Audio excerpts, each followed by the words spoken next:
Liane nous liant jusqu'à l'exit en l'extase. Liane nous liant jusqu'à l'exit de ma survie en l'extase. Ton visage ou de ma survie. Liane nous liant jusqu'à l'exit. Liane nous liant jusqu'à l'exit.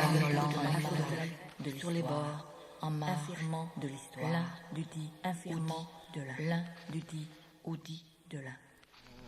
Voilà. Je ne connais pas. Je ne connais pas. Il n'y a pas de... Sans doute faut-il aller au rayon de littérature générale pour trouver la grande littérature lesbienne. Juna Barnes, toute celle Gertrude Stein, Virginia Woolf, qu'on peut ranger aussi là-dedans, après tout, bien qu'on se garde bien de le faire. On met toujours Léonard en avant. Et Wittig, vous voyez, il n'y a pas de Wittig là. Il n'y a rien. Il y a quand même quelque chose de très important. Je voulais savoir s'il y était.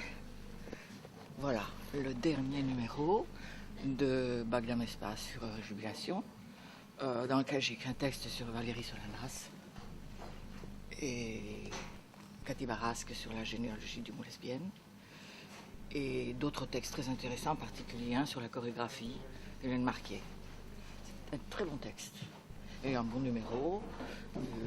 C'est un colloque annuel dans la ville rose de Toulouse, où la ville est lesbianisée. Voilà.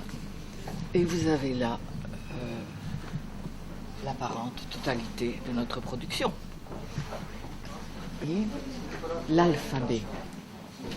Eh bien, je dirais que l'alphabet, il commence avec alpha. Pour le moment, nous sommes analphabètes. Le langage, il est analphabète. L'alphalecte, c'est le vrai langage, celui de l'éthique.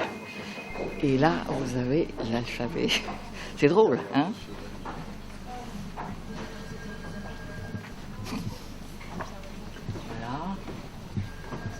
Poche.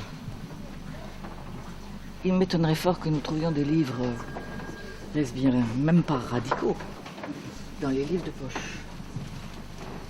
Gombrowicz, Hugo, Grace, Joyce, Nowak. Vous voyez pourquoi les lesbiennes ont tant de mal à avoir une culture non androlectale. Et lorsque les femmes écrivent, les hommes ne les lisent pas. Ce sont les femmes les plus grandes lectrices en France et à l'étranger. Et voilà. Leur culture est entièrement masculine.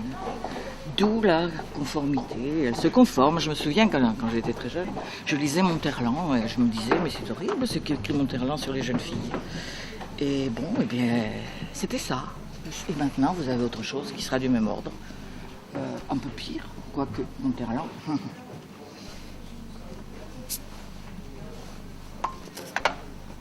Le plus mauvais livre de Nathalie Sarraute, qui est une grande écrivain. Le seul qui n'est pas bon, c'est celui-ci.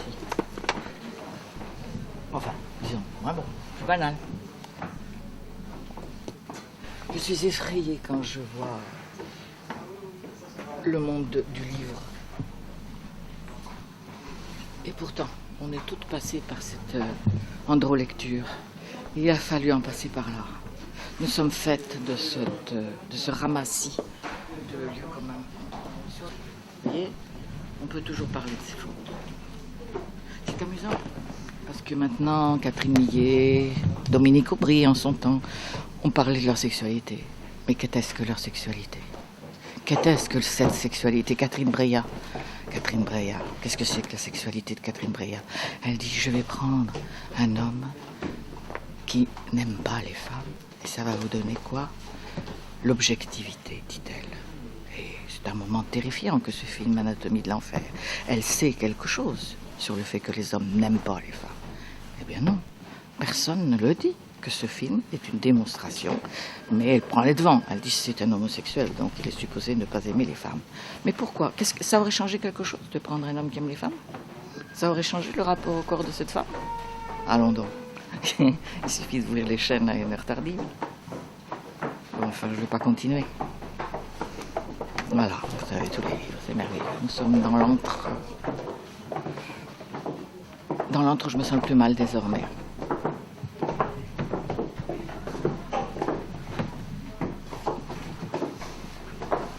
Non pas que les hommes n'aient pas pensé bien, parfois.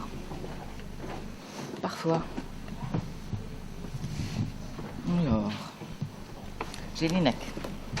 Voilà, ça c'est intéressant, Jelinek. Elle a eu le prix Nobel, tant mieux. Jelinek, la problématique de la pianiste, c'est la même que celle de Portier de Nuit. Personne ne l'a dit. C'est très douloureux, c'est un livre très douloureux parce qu'il montre dans quel piège sont prises les femmes. C'est-à-dire, c'est l'érotisation de la soumission. Et Portier de Nuit est exemplaire à cet égard et paradigmatique. Comment on érotise la soumission? Dominique Aubry l'a très bien décrit. Et moi, je sors de cet enfer-là. Cet enfer-là n'est pas lesbien.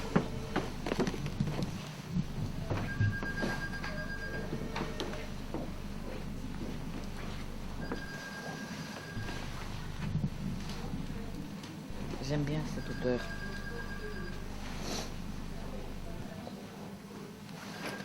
Celle-ci est très bien. Arundhati Roy. Très bien. Elle lutte très fort pour l'environnement. C'est une féministe. Et comme elle est très belle, elle a les médias.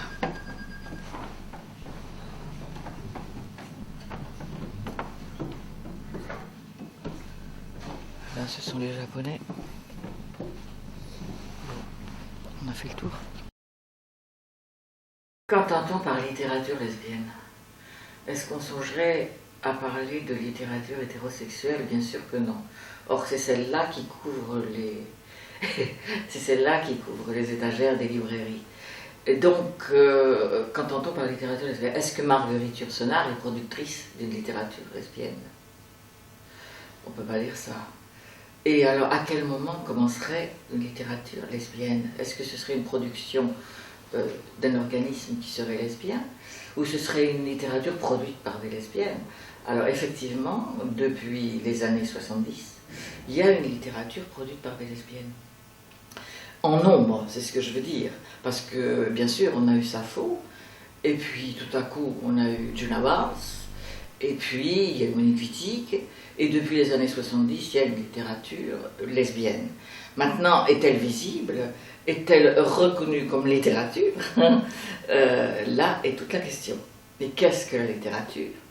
Et qu'est-ce que le lesbianisme? À quel moment peut-on dire cette littérature est une littérature lesbienne? Alors là, c'est une question très difficile. Moi, je ne reconnais de littérature lesbienne, dite lesbienne, pour employer votre terminologie et pour répondre exactement à votre question, à partir des années 70, effectivement. À partir du moment où le mot est dit et où quelqu'une s'attache à parler et à écrire sur les lesbiennes. Alors évidemment, le grand texte, ce sont les guerrières. Pour la première fois, on voit « elles » au pluriel, parce que pour moi, parler de littérature lesbienne, c'est parler de tout un lien social créé par des lesbiennes. C'est-à-dire des lesbiennes conscientes d'elles en tant que non dans le champ discursif produit par les hommes. C'est-à-dire, pour moi, je dis que les lesbiennes politiques sont celles qui prennent la plus grande distance par rapport à l'androcratie, pardon pour ce néologisme que j'ai créé, qui veut dire la domination masculine. Vous direz Bourdieu, moi je l'appelle l'androcratie, le champ dans lequel nous vivons, et dans lequel les lesbiennes produisent des textes. Alors ces textes, évidemment, sont des textes de rébellion. Alors bon, pour moi, les textes lesbiens à l'heure actuelle, on peut dire qu'il y a une littérature lesbienne, oui c'est vrai. Alors je placerai dedans par exemple des gens qui sont très peu connus en France comme Nicole Brossard ou bien, comment elle s'appelle-t-elle, cette autre québécoise que j'aime beaucoup, dont le nom va me revenir. Des textes de même Rita Mae Brown. Il y a beaucoup de textes comme ça qui ne sont pas traduits en français parce que la France n'a pas de politique culturelle sérieuse de traduction, et en particulier, n'en parlons pas, de livres lesbiens. Enfin, je veux dire, les livres lesbiens, moi ça me fait rire de parler de littérature lesbienne parce que vraiment, nous n'avons pas d'existence. Nous ne sommes pas republiés, quelqu'un comme Nicole Brossard n'est pas vendu en France, un homme comme Bernard Noël qui voulait publier, parenthèse, un de mes livres dans la collection Flammarion, ainsi qu'un livre de Brossard qui s'appelait Les Amantes, d'abord il a été renvoyé de sa maison d'édition, donc nos livres n'ont pas de réelle visibilité en France, et lorsqu'ils paraissent, lorsqu'ils sont publiés, La critique ne va pas s'en emparer, absolument pas. Donc nous existons en quelque sorte, nous sommes les dernières souterraines du monde actuel dans lequel nous vivons. Notre existence est catacombesque, si j'ose dire. Et quand vous allez dans une librairie, vous ne trouverez pas nos livres. Moi, je trouve ça passionnant ce qu'on vit, parce qu'on est caché, on est soustraite au regard, soustraite à la lecture. Notre monde est soustrait. C'est ça. Il y a une fausse visibilité de certains livres qu'on appelle lesbiens, qui sont ce que je n'appellerais pas la littérature, mais des livres produits par des lesbiennes. J'ai traversé différents courants féministes, et c'est bien là que j'ai vu l'énorme différence qui existe entre un courant féministe et un courant lesbien. Il est bien entendu qu'une lesbienne politique ne se dit pas féministe. Le mot féminisme est un mot réformateur pour moi, et pour beaucoup d'autres lesbiennes. Le mot féministe, les féministes ont été nécessaires dans les années 70. Moi, je bénis les féministes italiennes, puisque j'étais à Rome, et donc ce que j'ai connu, c'est le mouvement de Rivolta Femminile, qui a été un mouvement très important parce qu'il a permis aux hétérosexuels, appelons-les comme ça, aux femmes vivant avec des hommes, d'énoncer les dégâts qu'elles pouvaient ressentir. On sait bien que le mouvement féministe est né d'une révolte, il y avait donc des motifs de révolte. Et moi, vraiment, j'ai été très étonnée des motifs de révolte des hétérosexuels, parce que je vivais lesbiennement, j'avais une vie de lesbienne, c'est-à-dire une vie heureuse, par comparaison à ce que disaient les femmes au moment en 70, lorsqu'elles ont énoncé leur grief, leur cahier de doléances. En fait, nous n'avions pas du tout les mêmes doléances. Lorsqu'elles me disent « Michel, as-tu été battue par un homme ?» etc., c'était de la science-fiction pour moi. Aucun homme, à part mon père, ne m'avait battue, alors qu'elles avaient toutes des compagnons qui les avaient battues. Donc, pour moi,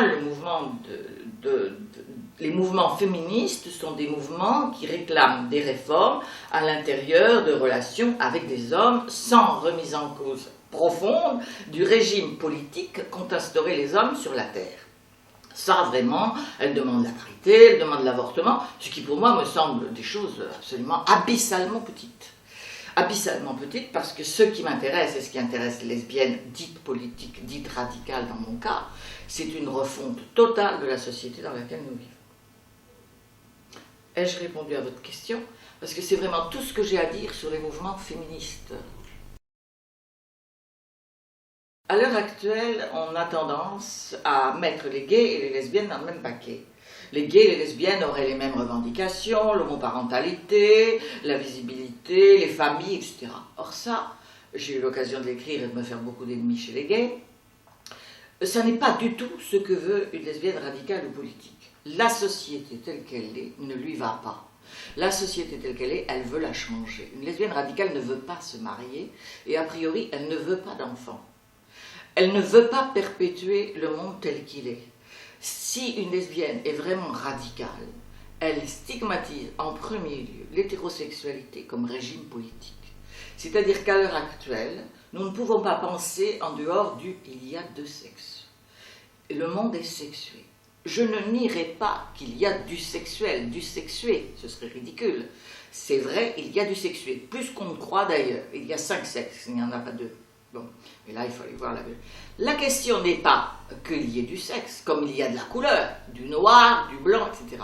La question est qu'on a fait du sexe un marqueur d'une obligation à l'hétérosexualité. L'hétérosexualité n'est pas, comme on croit, un choix. Pas du tout. Il y a une contrainte à l'hétérosexualité qui passe complètement inaperçue. Elle est là dans la télévision, elle est dans la littérature, elle est partout. Alors on me dit, ah mais non, les gens ont le choix d'être ou de ne pas être. Ah oui, ils ont le choix de crever de faim, ça c'est certain. La contrainte à l'hétérosexualité, elle est donnée par le fait que tout le monde connaît l'amour. Alors l'amour, qu'est-ce que c'est que l'amour? L'amour, c'est le piège à con. L'amour, c'est dire, voilà, tu vas te marier, tu auras des enfants. Je sais que je vais faire bondir quand je dis ça, mais ça n'est pas si naturel que ça, l'hétérosexualité. C'est si peu naturel qu'on dit aux femmes qu'elles doivent devenir de vraies femmes. Alors ça, c'est passionnant. Devenir une vraie femme, ça veut dire quoi? Ben, ça veut dire se marier, avoir des enfants. Il n'y a pas si longtemps, une personne était stigmatisée lorsqu'elle n'était pas mariée. Alors, la contrainte à l'hétérosexualité, c'est une abomination qui n'apparaît plus comme telle, parce qu'il y a des lesbiennes, comme vous direz, de la rue, il y a des lesbiennes, regardez-les, on les invite sur un plateau. Je trouve que moi, dans ces personnes-là, je ne me reconnais pas. C'est-à-dire que vous allez bien comprendre que mon travail d'écriture est étroitement lié à ce que je viens de dire sur le fait que pour exister, moi l'écriture a constitué d'abord pour moi un mode d'élucidation. Comprendre le monde dans lequel je vis, et pour le comprendre, l'écrire. Et mon travail d'écriture, il constitue, si j'ose dire, il a deux moments. Il y a un moment qui est un moment de description du monde dans lequel nous vivons. Pour décrire le monde dans lequel nous vivons, il ne faut pas le faire en disant « Ah, il y a des homosexuels et puis il y a des hétérosexuels ». Ça, c'est pas de l'écriture, ça, c'est même pas de l'invention, c'est rien du tout. Il faut que je fasse apparaître ce qui ne se voit pas. Donc, il faut que dans l'écriture, je crée un choc. Parce que qu'est-ce que c'est qu'une écrivaine? C'est une personne qui a reçu des chocs. D'abord, elle a reçu un choc.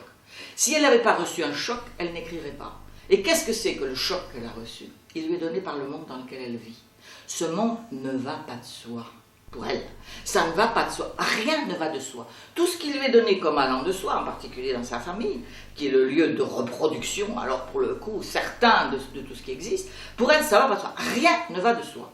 Et comme elle est, si j'ose dire, discréditée par le monde qui l'environne, je me souviens qu'à 21 ans, j'allais lire des livres qui me disaient « les lesbiennes sont des êtres immatures, les lesbiennes sont ci, sont ça ». Il a fallu que je m'accroche au Corydon de Gide. Nous revenons là à la littérature qui a un rôle très important dans notre existence, parce que la littérature nous dit ce qui est bien et ce qui est mal. Or, la littérature de l'époque, qui était une littérature de psychanalyse, je m'en souviens, c'est-à-dire pas de la littérature du tout en fait, me disait que j'étais un être immature. C'est très dur quand on a 20 ans de se dire j'ai raison contre tout le monde. S'il n'y avait pas eu Gide et le Corydon, vraiment j'aurais pensé que j'étais folle. Parce qu'on me disait que tout ce qui n'allait pas. En commençant à écrire, et je précise que je n'ai commencé à écrire vraiment qu'après le mouvement de libération des femmes, un mouvement de libération des femmes, celui des Italiennes, je me suis dit maintenant j'ai des destinataires et je ne suis pas folle. Mais alors à partir de ce moment, il faut commencer à faire voir le monde avec des, enfin selon moi comme je l'ai fait voir dans l'encontre, c'est-à-dire à montrer un système du monde qui ne va pas de soi. Alors là entre en jeu la deuxième partie de ce que j'appelle dans mon écriture le moment qui n'est pas seulement descriptif, mais un moment de moi je veux changer le monde. Et pour qu'il change, il ne suffit pas de le décrire. Il faut laisser entrevoir qu'il y a d'autres possibilités de vivre que celles qui nous sont données. Ça paraît très banal comme ça à dire, mais il faut le faire exister dans ce qui nous est donné à nous les écrivains, c'est-à-dire le langage. Or le langage, alors là je pourrais enfourcher mon dada, parce qu'en vérité, moi j'ai qu'un seul dada dans la vie, c'est le langage. Le langage est une abomination de A à Z. Et c'est un point sur lequel je ne suis pas tout à fait d'accord avec Wittig, parce qu'elle dit le langage est neutre, nous pouvons l'utiliser à notre propre glorification, etc. Ça n'est pas vrai. Le langage nous tue. Le langage, au mieux, dit que nous n'existons pas. Et au pire, fait de nous des êtres subsumés. Il. Sous le il, I-L-S, nous sommes contenus. Une femme et 3 cochons, au contraire 10 femmes et un cochon sont entrés dans la salle, tout sera au masculin pluriel. C'est inadmissible quand vous êtes une écrivaine et quand vous êtes une lesbienne. Parce que ce monde-là, nous n'en voulons pas. Et surtout, ce monde-là est créé par le langage. Je précise qu'en amont de tout ce qu'on peut dire, les constructionnistes, les matérialistes, les idéalistes, tout ce que vous voudrez, tout ce qu'on a pu dire pour expliciter comment dirais-je, les concepts, en avant de tout concept, il y a le langage. Et moi, je retourne à Platon. Et je retourne au moment où on crée le langage. Et c'est dans le Cratyle que Platon donne à voir que nous n'existons pas en tant que créatures de langage. Conceptuellement, nous n'existons pas. Donc il faut nous faire exister. C'est ça le travail d'une écrivaine. Le mot engagé ne convient pas. Une littérature engagée, c'était Brecht par exemple, qui pour moi, pour qui j'ai le plus grand respect, parce que Brecht, il avait à cœur le sort des hommes, du prolétariat, etc. Mais nous avons un travail autrement plus grand que celui de Brecht. Nous devons faire exister dans le langage ce qui n'existe pas. Et ça, c'est vraiment mon plus gros travail. Par exemple, le jour où j'ai créé l'Androlect. L'Androlect, pour moi, c'est ce que vous appelleriez tout bonnement le langage. Et le langage, il est supposé neutre, universel, quelle que soit la langue. Or, pour moi, il n'est ni neutre ni universel, il est créé par les hommes et il nous veut du mal, ce langage. Donc, dire que je suis un être engagé, c'est peu dire. Je ne suis pas engagée. D'abord, j'aime les femmes. Alors, il faudrait s'entendre là-dessus. Parce qu'on dit, une lesbienne, c'est un être qui aime les femmes, elle couche avec. Quelle pauvre chose. Non. Aimer les femmes, c'est être philogène. C'est-à-dire devoir faire exister dans le langage et dans la vie ce qui n'a pas son lieu, ce qui n'a pas sa langue. Le mot philogène, vous ne le trouverez pas dans le dictionnaire. Vous trouverez son contraire, la misogynie. La misogynie, tout le monde sait ce que c'est. La philogénie, vous savez ce que c'est, vous? Non. C'est un de ces mots que j'ai cru créer, que peut-être j'ai créé ou que je n'ai pas créé, mais qui est ce qui n'existe pas, l'amour des femmes, au sens de, d'abord, faire disparaître la classe sexuée, non pas le sexe, mais la classe des femmes. Pour moi, je crois que vous m'en aviez parlé une fois, mais je crois que ce serait un autre moment, c'est faire qu'elle ne soit plus une classe annexée, que j'ai appelée dans l'encontre la classe des ombrifiés, qui vivent avec les nantis. Parce que dans la littérature nous permet la création de mots qui permettent la création ou la visibilité de ce qui existe et qui n'est pas vu. C'est-à-dire que les femmes en tant que telles sont des créatures annexées, ombrifiées. Alors, ma littérature, elle a pour but de faire disparaître des créatures qui ne seraient pas à l'origine d'elles-mêmes. Moi, ce que je veux, c'est que les hommes ayant été à l'origine d'eux-mêmes et nous ayant donné le langage tel qu'il est à l'heure actuelle, c'est-à-dire une aporie, un crime, une fraude, je voudrais qu'existent des créatures à l'origine d'elles-mêmes qui sont, par accident, sexuées au féminin. Parce qu'après tout, la couleur, le sexe, c'est là, ce sont des données. Mais ça ne doit pas être des données politiques. La couleur ne doit pas faire de l'un un esclave, et le sexe ne doit pas faire de l'autre un esclave. Il faut que ce soit des données absolument contingentes, qui ne sont pas politiques. On ne va pas faire des unes des esclaves parce qu'elles sont sexuées au féminin. Je veux dire, jusqu'à maintenant, avec bien sûr les différences qu'il faut faire de pays à pays, c'est-à-dire on n'est pas sexué au féminin pareillement en France et en Égypte, on n'est pas sexué pareillement en Amérique du Nord et en Amérique du Sud. On n'a pas les pieds bandés dans la Chine moderne. Cela dit, dans la Chine moderne, on est interdite d'avoir des bébés-filles. On doit les avorter. Je veux dire, qui décide du sort des femmes à l'heure actuelle, c'est encore et toujours dans le langage, et donc dans les lois, et donc dans la politique, et donc partout, les hommes. Ceux qui détiennent le langage. Moi, j'ai une affaire personnelle avec le langage. Je n'ai pas d'affaire personnelle avec les hommes en tant que tels. J'ai affaire avec les hommes en tant qu'ils ne révisent pas le langage, et donc partant en aval les lois, le monde tel qu'il est. La violence, par exemple, les discours qui sont tenus sont des discours violents, la guerre, etc. C'est dans le langage. Une Américaine qui a étudié l'univers du nucléaire a vu les métaphores qu'utilisent les mâles pour la guerre. Enfin, la guerre, c'est une notion à reconsidérer en entier, dans le langage et par les hommes. Or, si on examine le texte de Valérie Solanas, qui est en amont de tous les textes violents et politiques, elle veut supprimer les hommes, parce qu'ils sont violents. Je dis non, c'est pas suffisant. Supprimer les hommes, vous supprimez pas le langage. Le langage, il survit aux hommes, à l'existence réelle des hommes. Tous les hommes de bonne volonté, et j'en connais, peuvent, avec moi, dire le langage est un crime. Simplement, ils ne le font pas. Et oui, ça c'est merveilleux. Ça, c'est une des trouvailles de Wittig, qui est une de celles qui a le plus choqué. Et je ne sais pas si même elle est encore comprise, bien qu'elle ait eu l'occasion d'élucider ce qu'elle disait. Et moi-même, j'ai renchéri là-dessus. C'est extrêmement compréhensible quand on a fait le travail de pensée qu'elle a fait.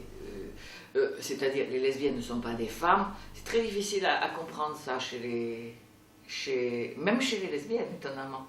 Parce qu'elles disent, mais comment? Je suis une femme. Elles ne comprennent pas le sens dans lequel l'emploie Wittig, qui est aussi le sens dans lequel je l'emploie, ce pourquoi je dis que je veux la disparition des femmes en tant que telles. C'est-à-dire, économiquement, symboliquement, politiquement, les femmes vivent dans un monde d'hommes, elles sont elles sont des annexes, comme j'ai eu l'occasion de l'écrire, des hommes. Et donc, ce n'est pas avec les femmes que s'associent les lesbiennes. En tout cas, on le voit dans Les Guerrières. Monique Wittig a aussi précisé que la maternité était pour elle...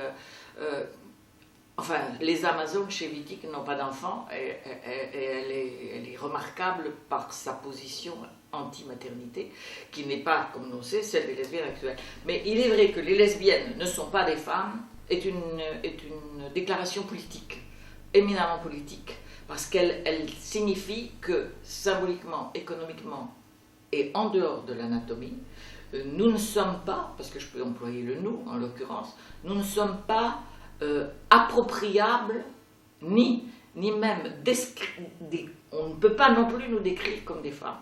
Alors, ça mérite une explication. Le mot lesbienne doit recouvrir une réalité politique. Sinon, nous avons affaire à des homosexuels. Alors, les homosexuels sont celles que nous trouvons à la télévision constamment. Elles sont interviewées, elles sont interrogées. Et parmi les homosexuels, il y en a de toutes espèces. Une lesbienne, pour moi, c'est curieux, il ne devrait même pas préciser qu'elle est politique. C'est-à-dire que son souci majeur, c'est effectivement, non pas soi-même, ce qu'on pourrait dire une histoire d'amour.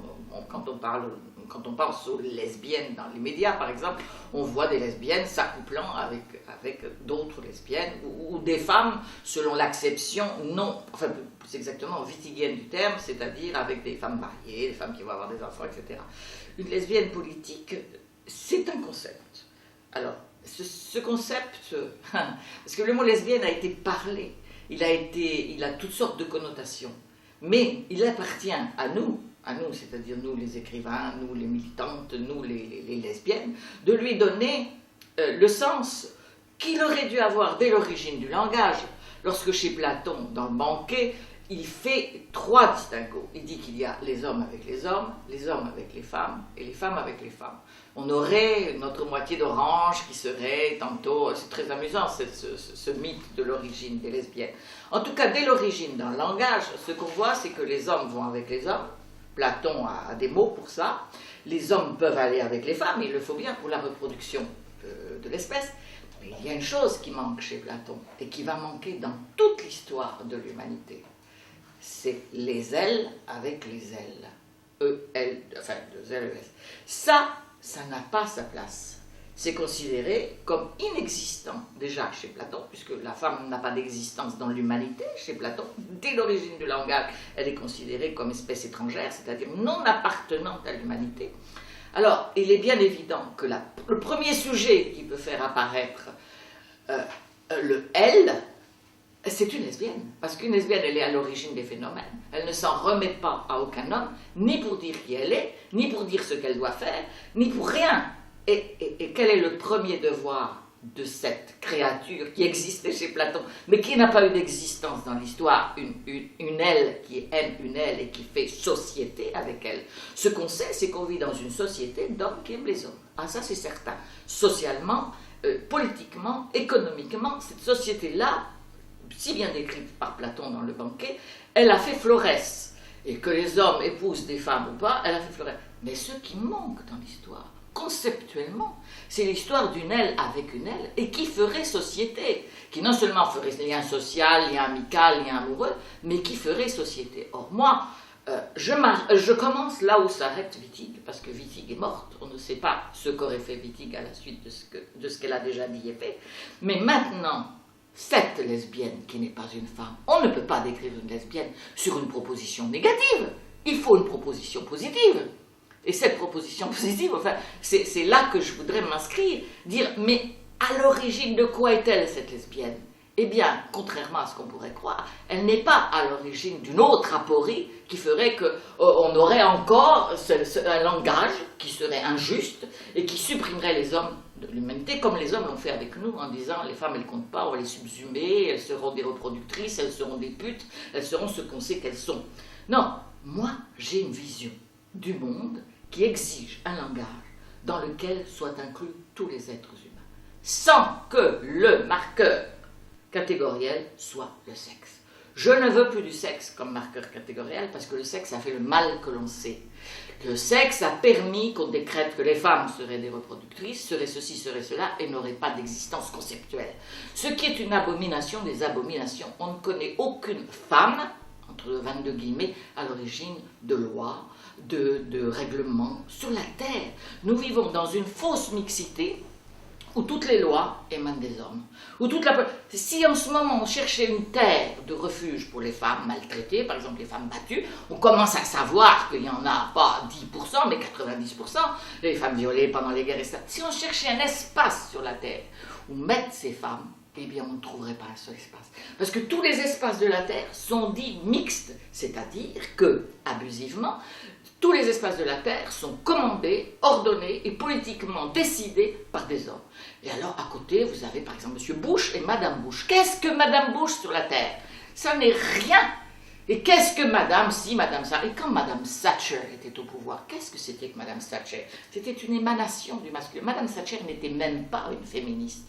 Alors, vous voyez, je fais un distinguo entre les femmes, les féministes et les lesbiennes, parce que les lesbiennes politiques, celles qui ont un engagement moral, éthique, elles doivent faire exister une langue dans laquelle soient inclus tous les sujets humains, animés, dotés de parole, mais sans qu'il y ait une péjoration ou une minoration d'un individu parlant. C'est-à-dire qu'il faut inventer une langue juste, équitable pour tous les êtres humains. C'est ce à quoi je m'attaque, pas toute seule, je suis aidée par une philosophe. Oui, alors cette question est intéressante parce qu'elle nous relie directement à la question précédente. Je me suis vue dans l'obligation, en face du langage existant, de créer, enfin d'aller plus loin que Wittig en quelque sorte, parce que elle a donné à voir ce qui n'avait jamais été vu, des ailes, de ZES qui ne soient pas des génitifs. Bon, donc elle a donné à voir des lesbiennes. Maintenant ces lesbiennes, il faut qu'elles travaillent, comme nous disions tout à l'heure, et il faut qu'elles créent des concepts. Alors, pour faire apparaître le monde tel qu'il est, il a fallu que je montre que des individus qui ne sont pas à l'origine d'elles-mêmes sont des individus, des divisés, sans référence à Laing ni à la psychanalyse aucunement. Et il a fallu que dans la langue, je crée des étapes. Je ne dirais pas ontologique, car j'ai la plus grande défiance à l'égard du mot ontologique qui se référerait à un essentialisme. Or, je ne suis pas une essentialiste, mais je ne suis pas non plus seulement une constructionniste sociale, parce que je pense que les choses sont beaucoup plus compliquées que ça. Et donc il m'a fallu faire apparaître le fait que les individus sont des êtres divisés, ce sont des femmes. Les individus, pour moi, sont des êtres qui sont à l'origine d'eux-mêmes, qu'ils soient, puisque dans le nouveau langage, celle auquel j'aspire, évidemment, il ne serait plus question d'avoir des masculins et des féminins. Le masculin et le féminin sont des abominations créées dès l'origine des temps. Et alors là, on ne va pas remonter aux origines, mais le fait est que les choses sont comme ça, les sexes sont là, en avant de tout langage, ou créés par le langage.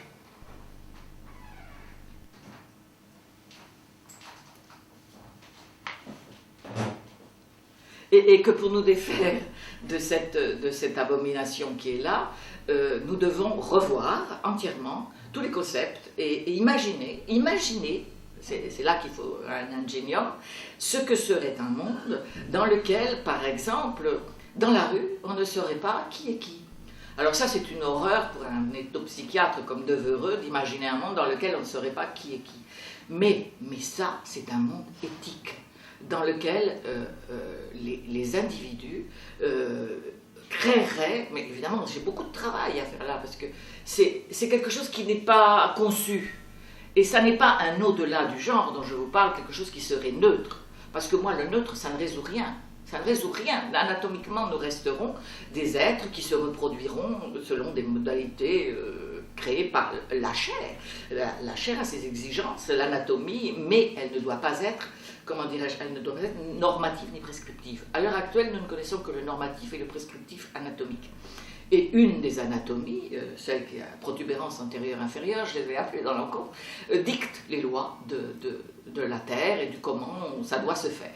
Alors, à travers un nouveau langage qui serait éthique, et dans lequel il n'y aurait plus les pronoms personnels il et elle, ça peut sembler anodin de s'en référer au langage, de dire « Ah mais comment, le monde c'est du matérialisme, le monde c'est le capital, le monde c'est tout ça ». Certes, Je n'ignore pas que le monde c'est le capital, que le monde c'est l'économique, mais le monde il parle. Il parle, tout ça se parle. Il y a des îles auxquelles sont affectées certaines tâches et des ailes auxquelles sont affectées toujours les tâches inférieures et d'ailleurs jamais décisionnaires. Et dans mon langage, les êtres sont à l'origine d'eux-mêmes dans une élimination totale du sexué comme devant décider du sort des êtres. Parce que le sort des êtres, à l'heure actuelle, on est encore dans cette barbarie-là, dans cette espèce de proto-histoire, il est réglé par le sexe des individus.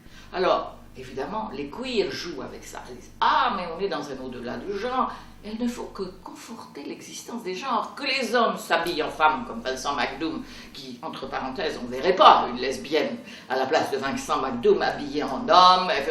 On ne verra pas ça. On voit Vincent McDoom habillé en femme, parce qu'un homme, c'est toujours un homme. Quelle que soit sa vêture. Mais une lesbienne qui s'habillerait en homme, qui aurait des pouvoirs décisionnaires, etc., d'abord on rirait énormément, et ensuite on ne la voit pas. Et pourquoi on ne la voit pas? Parce que c'est dangereux. C'est dangereux une lesbienne, parce que ça pense. Quand ça pense, c'est ce que je voulais vous dire concernant la lesbienne politique, c'est interdit de penser.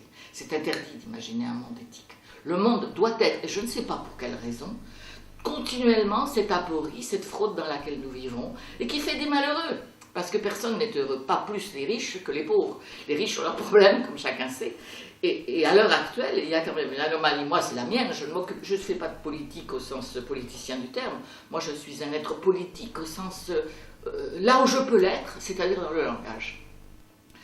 Et puis ensuite, il appartient aux êtres doués des capacités qu'on leur reconnaît, de décider, enfin, de faire un contrat social dans lequel les individus sexuels féminins ne seraient plus inclus comme exclus.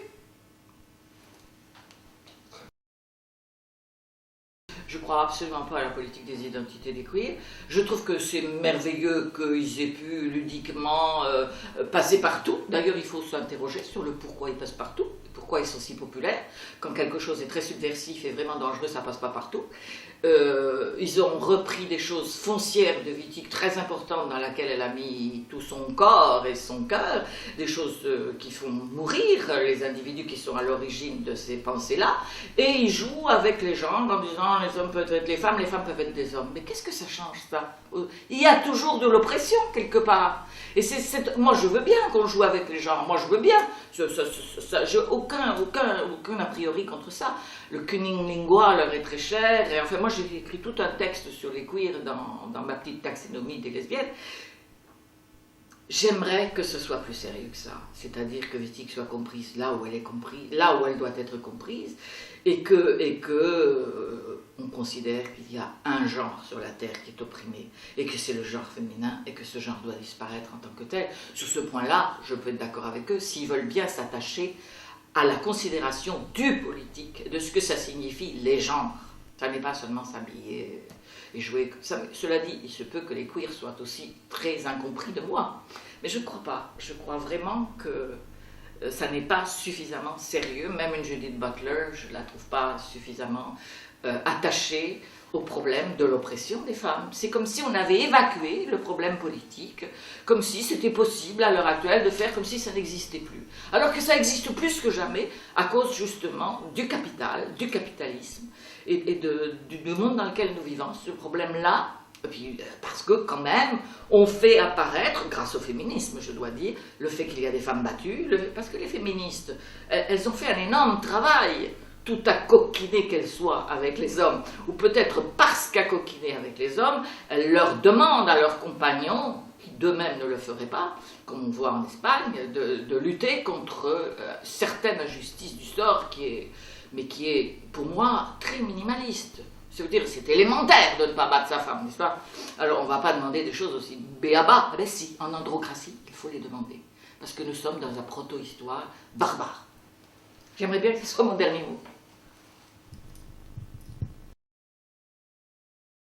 Alors, donc, je voulais vous dire que les 3 moments que j'identifie dans la littérature produite par les lesbiennes, ce sont les moments suivants. Il y a la lutte. Le premier moment, c'est les lesbiennes écrivent comme des femmes.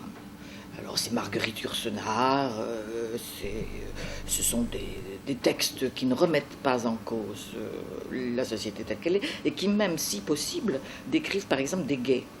Ensuite, vous avez la littérature intimiste, c'est-à-dire, par exemple, Célia Bertin avait eu un prix Goncourt, je crois, avec La Parade des impies. On décrit les femmes entre elles. Alors, évidemment, déjà ça, à l'époque, dans les années 50, on n'avait que ça à se mettre sous la dent. Puis, vous avez les grandes de la littérature intimiste, mais qui ne sont pas nécessairement révolutionnaires. C'est le cas de, par exemple, Juno Barnes, qui est une grande styliste, mais dont le lesbianisme n'est pas pris comme sujet politique, encore qui constitue le principal thème de ces livres. Et puis, donc, vous avez ce moment qui se situe, je dirais, à l'intérieur de l'androlecte, c'est-à-dire à l'intérieur du langage commun, le langage qui est à la disposition de tous. Des lesbiennes parlent de leur intimité. Et puis arrivent les années 70, et tout à coup, elles écrivent, et ça devient politique, parce qu'elles parlent au pluriel. C'est plus tant le jeu, ou en tout cas c'est un jeu politique. Alors c'est ce que j'appelle le moment gynolectal. Je l'appelle gynolectal pas arbitrairement, parce que si le premier est androlectal, il faut bien lui opposer dialectiquement à un moment donné un langage qui vienne contredire le langage de maîtrise et de domination. Alors ce langage de rébellion, il est parfaitement illustré par Wittig. Mais personnellement, moi je veux un troisième moment. Ce troisième moment n'est pas un langage de réconciliation, parce que la réconciliation ne s'obtiendra que par la création d'universaux symboliques, selon moi, et selon Eliane Pons.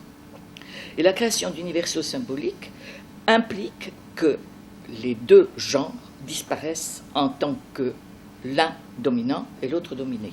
C'est-à-dire qu'il ne peut plus y avoir dans la création, c'est ce à quoi je m'attelle avec la philosophe que vous savez, il ne peut plus y avoir de pronom personnel qui signifie que les uns sont des dominants et les autres des dominés.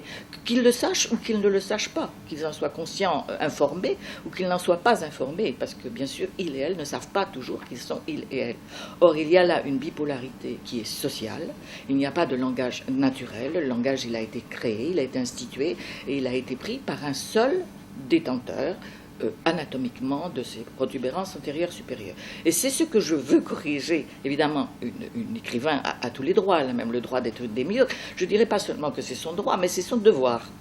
Une fois qu'elle a démonté les croyances passives et qu'elle est en possession de possibilités intellectuelles de créer une éthique, là où il n'y a que de la désinformation et là où il n'y a que de l'horreur, du chaos, enfin employons le mot, du chaos, eh bien c'est son devoir. Alors évidemment, si je le fais parce que je ne parle pas toute seule. Quand j'écris, je suis toute seule, mais j'écris aussi parce que j'ai un groupe, parce que j'ai du lien social. Il y a une praxis, et cette praxis m'informe de ce que je dois dire, au fond. Je ne suis qu'une messagère, ça passe par moi.